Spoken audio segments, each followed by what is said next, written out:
Man gets 18 years for stabbing new wife to death in parking lot.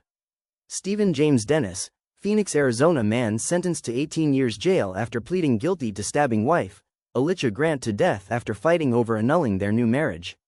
Victim id her husband as murder suspect with her dying breath. An Arizona man is said to spend nearly 2 decades behind bars after pleading guilty to stabbing his newly married wife to death in the parking lot of a store in North Phoenix last year. Stephen James Dennis, 36, was sentenced last week to 18 years in prison in connection with the stabbing death of 37-year-old Alicia Grant.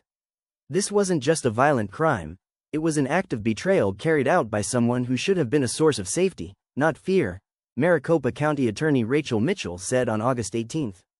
There is something especially cruel about a murder that takes place within a relationship that's intended to be built on trust. We will continue to aggressively pursue and hold violent domestic abusers accountable. Victim identified newly married husband as suspect who stabbed her before dying. On September 9, 2024, police responded to a Home Depot at Cave Creek and Cactus Roads after witnesses reported hearing a woman screaming for help. Officers arrived and found Grant in the driver's seat of a Toyota Prius suffering from multiple stab wounds, AZ Family reports. As an officer began applying pressure to her wounds, the gasping woman identified Dennis as her attacker with her dying words. She was taken to a hospital and pronounced dead. Witnesses told police they saw a man get out of the passenger side of the car and run from the scene before police arrived.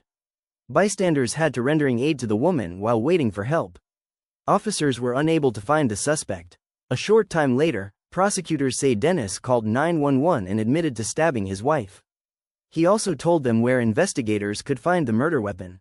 Dennis told detectives that he and Grant were recently married and were discussing an annulment before the stabbing occurred. He pleaded guilty to second-degree murder earlier this year. Grant left behind 2 children. Her friends remembered her for her endlessly hopeful energy, a GoFundMe page stated. Like and subscribe for more.